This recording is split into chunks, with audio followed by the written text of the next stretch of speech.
ఆంధ్రప్రదేశ్ రాష్ట్ర పరిపాలనా వ్యవస్థలో కీలక పరిణామం చోటు చేసుకుంది. రాష్ట్రంలో కొత్త ప్రభుత్వం ఏర్పడింది. మరీ ముఖ్యంగా కేబినెట్ ఏర్పాటు, మంత్రులు బాధ్యత స్వీకరణ కార్యక్రమం కూడా చకచక సాగిపోతోంది. ఈ క్రమంలోనే ఆంధ్రప్రదేశ్ మంత్రి సంధ్యారాణి తనకు కేటాయించిన ఛాంబర్లోకి ప్రవేశించారు.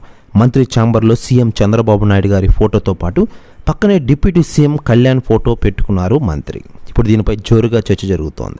రాష్ట్రంలో కూటమి ప్రభుత్వం పరిపాలన కొనసాగిస్తోంది. అందుకే ప్రభుత్వ ఏర్పాటులో కీలక పాత్ర పోషించిన జనసేన అధ్యక్షుడు పిఠాపురం ఎమ్మెల్యే పవన్ కళ్యాణ్ గారికి సరి సమానమైన ప్రాధాన్యత కల్పిస్తున్నారు. ఇప్పటికే రాష్ట్రంలోని పలు ప్రభుత్వ కార్యాలయాల్లో సీఎం చంద్రబాబు నాయుడు గారి ఫోటో పక్కన పవన్ ఫోటో పెడుతున్నారు. తాజాగా మంత్రి సంధ్యారాణి ఛాంబర్లో కూడా పవన్ ఫోటో పెట్టుకోవడంతో మరింత స్పష్టత రానుంది. పవన్ ఫోటో ఉండాలనే అధికారికంగా ప్రకటన వస్తుందా అనే చర్చ కూడా జరుగుతున్న విషయం మనకందరికీ తెలిసిందే. ఇక ఇదిలా ఉండగా పవర్ స్టార్ పవన్ కళ్యాణ్ గారికి సెక్యూరిటీని టైట్ చేస్తోంది కేంద్ర ప్రభుత్వం. ముఖ్యంగా అమిత్ షా పవర్ స్టార్ పవన్ కళ్యాణ్ గారి కోసం కేంద్రం నుంచి భారీ సెక్యూరిటీని రంగంలోకి దింపుతున్నారట.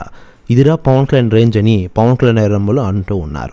ప్రెస్ న్యూస్ కూడా తెగ వైరల్ అవుతోంది ఆంధ్ర రాజకీయాల్లో. ఇకపోతే సంధ్యారాణి తన ఛాంబర్లో కూడా సీఎం ఫోటోతో పాటు పవన్ కళ్యాణ్ ఫోటో పెట్టుకున్నారు. దీంతో ఈ సాంప్రదాయం అన్ని మంత్రుల ఛాంబర్లో పాటు ప్రభుత్వ కార్యాలయాల్లో పెట్టాలనే అధికారిక ప్రకటన వస్తుందా, లేక సీఎం ఫోటో పక్కన పవన్ కళ్యాణ్ ఫోటో ఎందుకనే ఆదేశాలు వస్తాయనే చర్చ ఆంధ్రప్రదేశ్లో జోరుగా కొనసాగుతోంది.